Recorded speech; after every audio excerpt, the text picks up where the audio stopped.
Très heureux d'être avec vous, mesdames, messieurs, pour les comptes bien sûr de ce programme dénommé Web Entrepreneuriat, une émission consacrée à la promotion des entrepreneurs congolais, une émission consacrée à la culture entrepreneuriale, mesdames, messieurs. Alors aujourd'hui, exclusivement et spécialement, nous allons recevoir pour vous les génies congolais que nous avions tantôt primé dans notre rubrique Top 5. Il s'appelle Pascal Kanik, il est entrepreneur, il a lancé des innovations et des innovations. Certes, le plus connu c'est School-Up. Mesdames, messieurs, avant qu'on entre dans le vif de cette émission, nous allons prendre un élément ensemble avec la régie si nous sommes des mèches et on va revenir pour entrer dans le vif de notre sujet avec Pascal Kanik. C'est parti en image. Une école unique pour tout Kinshasa afin d'assurer la continuité pédagogique.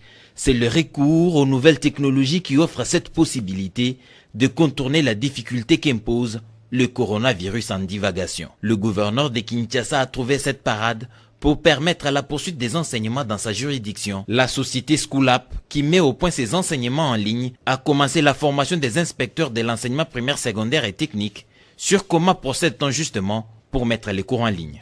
La formation avec les inspecteurs, c'est pour la validation des contenus pédagogiques. Ça va prendre 2 à 3 jours. Mais avec les enseignants, c'est un travail qui sera continuel. Nous allons donc travailler tous les jours parce que le but, c'est que d'ici le 15 juin, nous mettions en ligne déjà toutes les leçons, de toutes les options pour les finalistes parce qu'ils doivent préparer les examens d'État. Les inspecteurs sont heureux pour ces nouvelles compétences. C'est une manière de faciliter nos enfants à étudier avec aisance, à étudier avec précision et constitution. J'encourage School-Up qu'ils puissent continuer avec cette initiative. Et excellent retour, mesdames, messieurs, après cet bel élément qui nous a proposé la régie. C'était donc là un élément de School-Up, mais nous allons entrer en vif avec lui-même le patron de School-Up. Un concept, une nation, une école. Mais qu'est-ce que ça veut dire? Alors, on reçoit pour vous, monsieur Pascal Kanik. Bonjour ou bonsoir si vous nous suivez en direct. Bonjour, bonsoir à tout le monde. Bonsoir Arnaud. Alors, vous êtes le DG de School-Up, vous êtes monsieur Pascal Kanik. Alors, vous avez tantôt lancé un nouveau concept, une nation, une école. De quoi s'agit-il exactement? Merci beaucoup. Avant que je réponde, je crois que ça ne va pas déranger le masque. Mais vous pouvez enlever, ce n'est pas grave. Merci beaucoup parce qu'il faut savoir que nous sommes déjà pendant la pandémie, que les gens doivent aussi observer les gestes barrières, c'est que nous sensibilisons. Mais une nation, une école, c'est un concept que School-Up, qui est la première plateforme de diffusion déjà des leçons officielles aujourd'hui en RDC, vient de lancer. Pourquoi? Parce qu'on s'est rendu compte qu'aujourd'hui, c'est vrai, les ministères de l'enseignement, le gouvernement veut à tout prix que les étudiants ou les élèves continuent avec l'apprentissage à la maison. En plus des leçons que nous mettons déjà en ligne, en plus des cours qui peuvent se dispenser pour certaines écoles qui peuvent utiliser la technologie correctement, nous nous rendons compte qu'il sera difficile pour tout le monde ou toutes les écoles de se transformer digitalement, donc de passer vers la transformation digitale, mais qu'aujourd'hui, School-Up, avec le gouvernement provincial de Kinshasa, le ministère de l'enseignement, que je remercie son Excellence Charles Mbutamuntu, sous l'encadrement ou l'appui de son Excellence Monsieur le gouverneur Gentini Ngobila, nous travaillons avec eux depuis 2019, depuis octobre 2019, et aujourd'hui on s'est rendu compte que nous pouvons former ou mettre en place une école qui va répondre à tous les besoins de la continuité d'apprentissage. Ça veut dire pas juste mettre des leçons en ligne, mais justement mettre aussi les enseignants, des inspecteurs derrière des leçons publiées sur School-Up pour qu'ils puissent même faire le suivi personnalisé des élèves. Donc, pas juste diffuser des contenus officiels que nous faisons déjà, mais nous allons vers un concept d'une réelle école virtuelle, une vraie école congolaise en ligne pour que les enfants ne soient pas au chômage. Parce que vous savez, si vous faites 3-4 mois sans faire la lecture, sans étudier, les habitudes peuvent devenir très compliquées. Les enfants peuvent perdre les réflexes. Et donc, les parents peuvent, à travers les collèges School App, qui est en ligne, dont les inscriptions vont être lancées, peuvent s'inscrire en ligne et choisir les classes de leurs enfants. Et quand ils vont choisir des classes, chaque classe a des leçons, chaque classe a des prévisions de matières. Pour la planification annuelle des leçons, donc on peut savoir cette semaine qu'est-ce que l'enfant devait étudier dans la classe, il y en a. Et donc le parent peut prendre cette matière et pouvoir partager avec l'enfant. Et puis il y a même 2 enseignants derrière qui peuvent répondre aux questions, aux préoccupations. Il y a même l'évaluation avec des exercices qui sont déjà mis en ligne, des exercices pour que les enfants puissent s'auto-évaluer, et c'est limiter le nombre d'évaluations. Donc l'enfant a 2 chances pour pouvoir savoir s'il a bien maîtrisé la matière. Après, cette évaluation est figée et même considérée dans la cotation. Donc il y a ça, il y a les items d'exéta pour les finalistes, corrigés et non corrigés, parce que nous pensons que tout ce qu'il faut pour l'enseignement, pour l'éducation, School App le met en ligne. C'est comme ça que nous mettons en place cette école, ce collège unique pour tout le monde et avec toutes les options organisées au Congo. Avec toutes les options organisées au Congo. Mais ça, c'est extraordinaire. La vision, elle est tellement grande. Alors, j'aimerais dire, est-ce que ce que vous faites, vous n'avez pas trop d'avance, comme on dit, est-ce que c'est compatible avec la RDC d'aujourd'hui? Comme pour dire, est-ce que ça vous arrive, vous partez vers une autorité, vous lui proposez la chose et il fait semblant de comprendre, pour ne pas dire qu'il ne comprend pas? Oui, effectivement, c'est pas facile. Vous savez, notre pays n'est pas tellement adapté à recevoir de nouvelles technologies. Mais nous, en fait, nous sommes dans une posture de dire qu'il ne faut pas attendre les 100% pour faire 1%. Donc, on ne dira jamais, on ne sera jamais prêt à 100% pour amener la technologie au Congo, pour transformer les habitudes. C'est ce qu'on appelle la rupture. Il faut venir avec des innovations de rupture et il faut commencer quelque part. Même les personnes qui ont révolutionné le monde de la technologie, ils ont toujours commencé quelque part.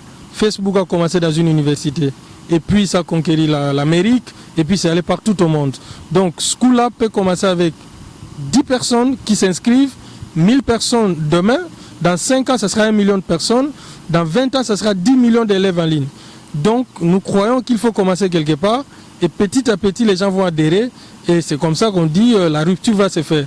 Parce qu'avec l'innovation, nous ne comptons pas juste changer les habitudes en termes de la manière d'enseigner, mais nous pouvons même revoir et la durée et les contenus des enseignements plus tard.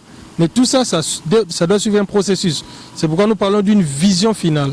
La vision finale, c'est de transformer l'éducation au Congo. Pas seulement au Congo, mais en Afrique.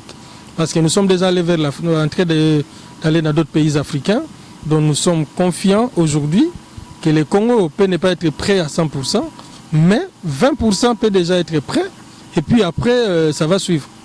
Et puis après, ça va suivre. Alors, j'ai posé cette question parce que vous faites plus des éloges à notre ministre provincial qu'à notre ministre de l'enseignement primaire et secondaire. Je cite M. Willy Bakonga. Alors, ça, il faudra qu'on se le dise. Vous avez lancé School App, beau concept, mais il y a de la concurrence. Il y a Voda Educ. Comment vous réagissez par rapport à ça? Bon, premièrement, je crois que je respecte beaucoup les autorités, notamment son Excellence Willy Bakonga. La concurrence, bon, c'est la concurrence. Et nous ne sommes pas là pour dire qu'on est la seule ou bien on veut être seul. Moi, je crois que la concurrence est légitime, à moins qu'elle soit la bonne. Non, il faut que je reprenne bien la question. C'est-à-dire, j'étais en train de dire, vous avez lancé School App, un jeune Congolais entrepreneur. Vous avez lancé School App, mais le ministre de l'enseignement a lancé aussi une classe télévisée. Est-ce que ça vous avait pas dérangé de voir, vous battez pour faire la promotion du numérique, de ce que vous faites pour la RDC, mais les ministres de l'enseignement, à la place de vous accompagner comme ça se passe dans d'autres cieux, on voyage tantôt avec vous, comme ça se passe dans notre cieux, mais il s'est placé comme un tout petit peu un concurrent. Sincèrement, parlez avec votre cœur. Bon, c'est le choix du ministre. Je ne vais pas, nous aussi on a été reçus par l'ancien ministre de l'enseignement, Emery Okunji. Le président nous a cités devant le congrès.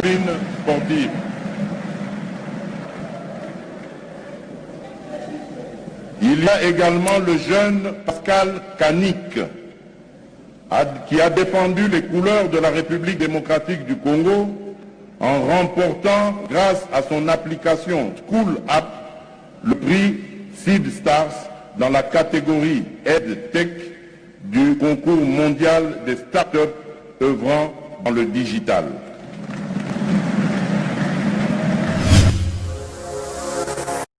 Il n'a pas cité d'autres.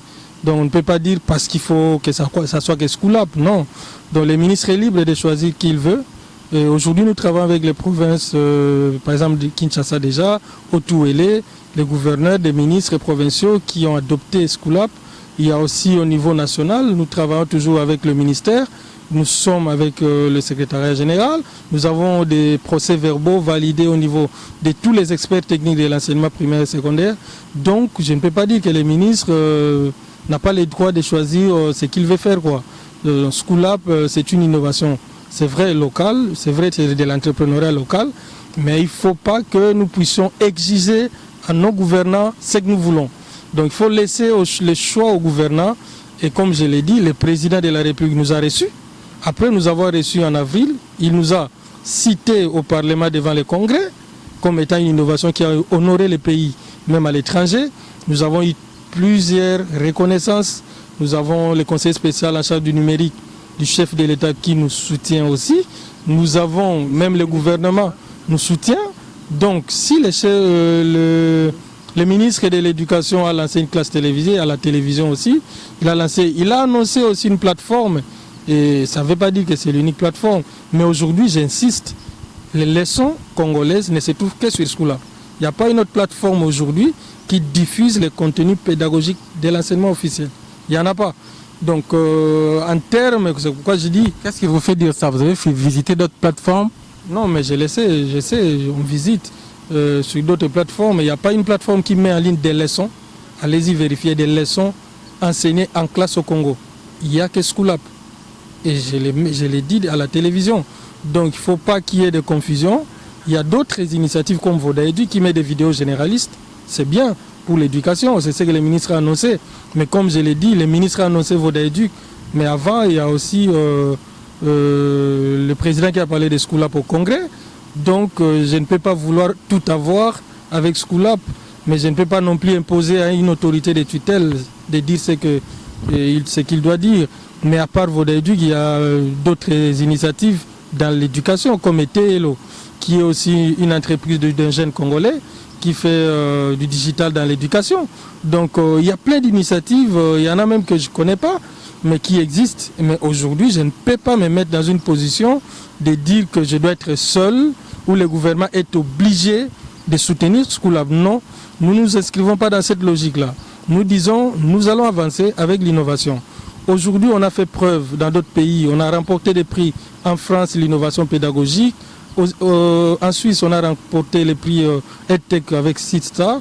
$500 000. Non, $500 000, c'était la levée de fonds. Nous continuons de travailler aujourd'hui. Nous avons ramené encore des levées de fonds avec Telsat, une grande entreprise d'Internet au monde. Et nous avons des partenaires qui vont nous accompagner encore aujourd'hui, des télécoms même. Il y a Orange qui est déjà un de nos partenaires.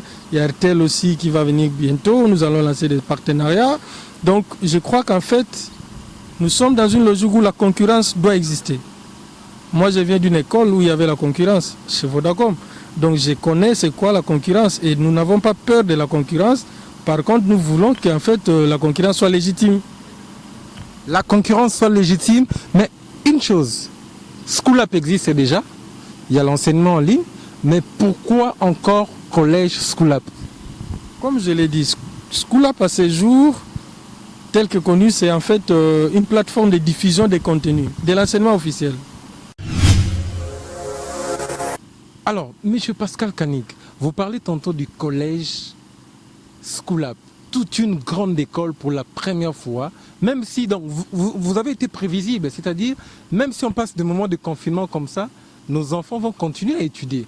Ça, c'est une très très bonne chose. Mais dites-nous un peu, les inscriptions se passeront comment? Les gens vont payer? Et cette école-là, parce qu'ici, des écoles, nous payons.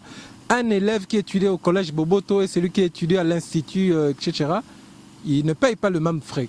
Alors, est-ce que vous avez pensé à ça ou comment vous faites pour les paiements? Déjà que nous inscrivons dans une logique de favoriser la qualité de l'éducation. À part la qualité de l'éducation aujourd'hui, il faut tenir compte de la gratuité. Donc, déjà à ce jour, les inscriptions vont être gratuites parce que toutes les leçons, tous les contenus que nous mettons en ligne sont gratuits. C'est accessible gratuitement. Et même au niveau de l'utilisation, nous sommes en partenariat avec 2 opérateurs de télécommunications qui sont en train de configurer pour que Schoolab passe à 0 unité avec leur SIM. Donc ça veut dire qu'en fait, cette école, même si l'élève s'inscrit, mais dès qu'il a déjà un terminal avec une SIM d'un opérateur qu'on va communiquer bientôt, de ces opérateurs, il pourra suivre les devoirs, les travaux dirigés, faire les interrogations, répondre aux questions des enseignants, interagir avec ces enseignants sans payer les forfaits. Donc une école à la maison sans activation de forfait. Mais pour l'instant, on va lancer l'inscription en ligne au début de la semaine prochaine. L'inscription sera ouverte à tous. Donc il n'y aura pas de restrictions. Tout le monde pourra s'inscrire, choisir la classe et même aider les enfants à suivre les leçons par classe, par option. Alors, est-ce que tu peux nous dire sincèrement la main sur le cœur? C'est comme si tu parlais à Dieu dans ta prière. Tu peux dire aux entrepreneurs qui te suivent. Parce qu'aujourd'hui, Pascal Kanick est une référence. Tu inspires beaucoup de jeunes entrepreneurs. Ils veulent aussi se lancer. Mais le chef de l'État a parlé de toi. Nous avons des vidéos qui circulent là. Et il a promis beaucoup de choses pour Schoolab, pour l'entrepreneuriat en général. Mais est-ce qu'il a tenu vraiment promesse? Est-ce que les actions se sont suivies après ce que le mot d'ordre du chef de l'État? Moi, je crois que, merci pour la question. Je n'aimerais pas trop aborder cette question à titre personnel. Parce que quand nous avons rencontré le chef de l'État, c'est vrai que c'était pour lui présenter les prix qu'on a gagnés en Suisse. La rencontre qui devait durer déjà 4 minutes, le chef a demandé qu'on fasse plus. On a fait plus de 15 minutes. Donc c'est pour dire qu'en fait, il a trouvé personnellement de l'intérêt dans la démarche que nous avions. Et j'étais surpris de voir le niveau de son adhésion à notre projet. Donc lui-même était convaincu que ce que nous faisions était novatrice et il nous a recommandé au ministère de l'enseignement primaire et secondaire de l'époque. Nous avons rencontré les ministres, on a fait tout ce qu'il fallait et jusqu'à aujourd'hui, on continue dans cette démarche de vouloir répondre aux besoins de l'enseignement au niveau national. Donc c'est déjà le chef de l'État qui nous avait recommandé, ça je l'ai dit aujourd'hui, de pouvoir travailler pour que ça soit pour toutes les écoles du pays. Parce que nous, à l'époque, on travaillait juste pour les écoles catholiques.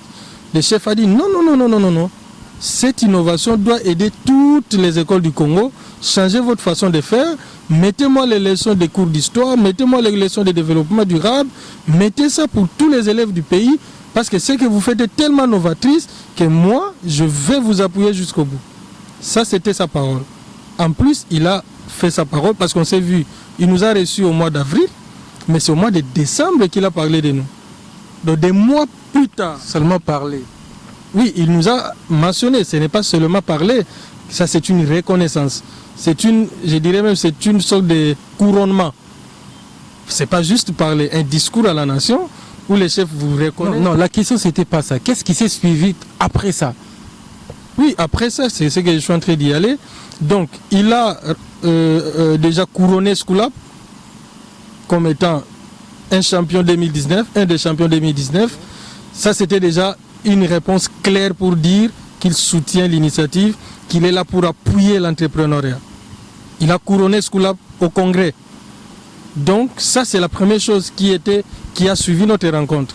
Mais après, nous avons été retenus parmi les 10 gagnants du prix de l'inventaire congolais, organisé par le ministère de l'Industrie et le ministère de la Recherche scientifique. Nous sommes parmi les 10, donc nous attendons cet incubateur, ces financements du FPI et tout ça. Donc nous attendons au moment opportun, mais nous n'avons pas croisé les bras. Comme je l'ai dit. Non, vous allez un peu vite, vous sortez de très bonnes choses. Vous êtes sélectionné parmi les 10 pour un financement de combien? Bon, en tout, c'était, je crois, un financement de 10 millions, si je ne me trompe pas, pour les 10. Mais je ne sais pas, je ne connais pas les détails, mais je sais qu'il y aura du financement. C'est intéressant, on va aller un peu lentement parce on tend déjà vers la fin, on a beaucoup de sujets. Un financement de 10 millions. Et vous savez que ces projets-là, votre couronnement avait commencé depuis décembre. Cet événement, il y est le 13 décembre, déjà depuis 2019. Et tout ce temps ici, qu'est-ce qui s'est suivi? C'est ça ma question concrètement. Je dis ça pourquoi? Parce qu'au Congo, il y a apparemment trop de discours politiques. Mais il n'y a pas d'action qui se suit après ça. Le chef de l'État avait dit qu'il va faire la promotion des entrepreneurs congolais. Vous êtes sélectionné parmi les 10. Dites-nous après ce que vous dites, vous appelez comme couronnement. Qu'est-ce qui s'est suivi financièrement et concrètement après ça? Parce que je rappelle que Schoolab, lui, en même ligne, Schoolab paye les agents. C'est un jeune entrepreneur. Mais il faut que l'État congolais accompagne ça comme ça se passe sous d'autres cieux. Qu'est-ce qui s'est passé exactement après les prix de l'excellence? Concrètement, j'ai vu au Conseil des ministres récemment qu'il y avait déjà des dispositions pour un incubateur et tout ça. Moi, je ne veux pas remettre en cause la volonté politique du chef de l'État. Parce que je le vois, je le sens. J'ai vu ça quand j'ai rencontré le chef. Il a la volonté politique de faire certaines choses. Et aujourd'hui, on ne peut pas se voiler la face qu'il y a une sorte de dédirection ou c'est pas des volontés. Il y a le chef de l'État qui a une volonté claire et qui exprime ce qu'il veut. Mais après, il y a le gouvernement qui doit prendre ses responsabilités. Ça veut dire le gouvernement qui doit mettre en place la stratégie d'exécution de ce que le chef veut. Et donc, il y a des responsabilités qui sont partagées. Mais je ne dis pas non plus que le gouvernement ne veut pas. Parce qu'on a fait le concours au mois de décembre, il faut un temps pour mettre les process en place. Je crois qu'il y a des PNUD ou quoi, je ne sais pas, des organismes qui accompagnent même ces projets du gouvernement. Je crois qu'ils ont le temps. On devait peut-être commencer au mois de février ou mars. Il y a la pandémie qui est arrivée, il y a tout ça. On ne va pas être trop rigoureux avec le gouvernement. Donc il y a trop de changements dans tout ce qui a été planifié. Parce que même au sein de nos entreprises, il y a beaucoup de choses qui ont chamboulé. Donc aujourd'hui, je reste optimiste pour le Congo. Je préfère rester optimiste, mais surtout, je préfère ne pas compter pour l'instant sur l'aide du gouvernement. Je préfère plutôt que nous, entrepreneurs congolais, qu'on puisse compter sur nous-mêmes. Et quand le gouvernement viendra pour nous aider, que le gouvernement trouve que le chemin est quand même déjà balisé. Quel est l'avenir des startups et des start-upers en RDC? Vous voyagez, vous partez faire des levées de fonds ailleurs. Est-ce que d'ici 5 ans, 2 ans, 3 ans, une année, les jeunes start-upers où vous inspirez peuvent aussi risquer de faire des levées de fonds à Kinshasa, au Bandundu, à Kolwezi? Est-ce que ça peut arriver? Quel est l'avenir de l'entrepreneuriat numérique en RDC? Moi, je vois une lueur d'espoir. Je vois des choses positivement parce qu'en fait, on a tendance à aimer le passé même si c'était mauvais. Moi, je crois qu'il y a 2 ans au Congo, il n'y avait pas d'avenir pour des startups. Mais actuellement, on voit une lueur d'espoir. Ça veut dire qu'il y a des organisations qui sont là comme, je cite, Ingenuity. Moi, je suis passé par Sycomore Ingenuity. Ce sont des initiatives qui ne sont pas parfaites peut-être aujourd'hui, mais c'est des signaux du changement ou de l'avancement de l'innovation. Il y a Ingenuity, il y a Kin Startup Academy avec Shola, il y a des incubateurs comme KoboHub, il y a déjà ces initiatives qui aujourd'hui ont de plus en plus de l'ampleur. Ça veut dire qu'il y a de l'avenir. Et il y a encore de cela 1 année, 2 ans, on ne pouvait pas parler d'une start-up congolaise qui lève plus d'1 million de dollars. Mais aujourd'hui, je peux vous dire, Schoolab a mobilisé plus d'1 million d'euros. Donc, il y a des choses qui sont en train de bouger. Si on communique ces chiffres, ce n'est pas pour dire qu'on est spécial, c'est pour dire que c'est possible en fait. Parce que moi, je crois que c'est possible. Il y a des financements, il y a des fonds, mais il faut que les jeunes travaillent. Il faut qu'on travaille sérieusement, pas faire de bruit, pas chercher des faveurs, pas chercher à ce que le gouvernement vous finance, pas chercher l'aide des organismes, faire un modèle économique, travailler sur sa vision, travailler sur son projet, ficeler, améliorer, souffrir, s'élever, tomber, échouer, jusqu'à ce que votre idée devienne quelque chose de concret. Et après, vous allez lever de fonds. Il ne faut pas que les gens croient que bon, j'ai une bonne idée, je me réveille un matin, je suis entrepreneur, le gouvernement et tout ça. Non, c'est pas ça être entrepreneur. Un entrepreneur, même dans des pays développés, il ne se réveille pas un bon matin, il lève des fonds. Moi, je l'ai toujours dit, au Congo, il est peut-être plus facile de lever des fonds qu'ailleurs. Parce qu'ailleurs, l'exigence en termes de métriques, en termes de la qualité du business model, avant de lever de fonds, est tellement élevée que la formation que nous avons au Congo, par exemple, ne peut pas faciliter la levée de fonds ailleurs.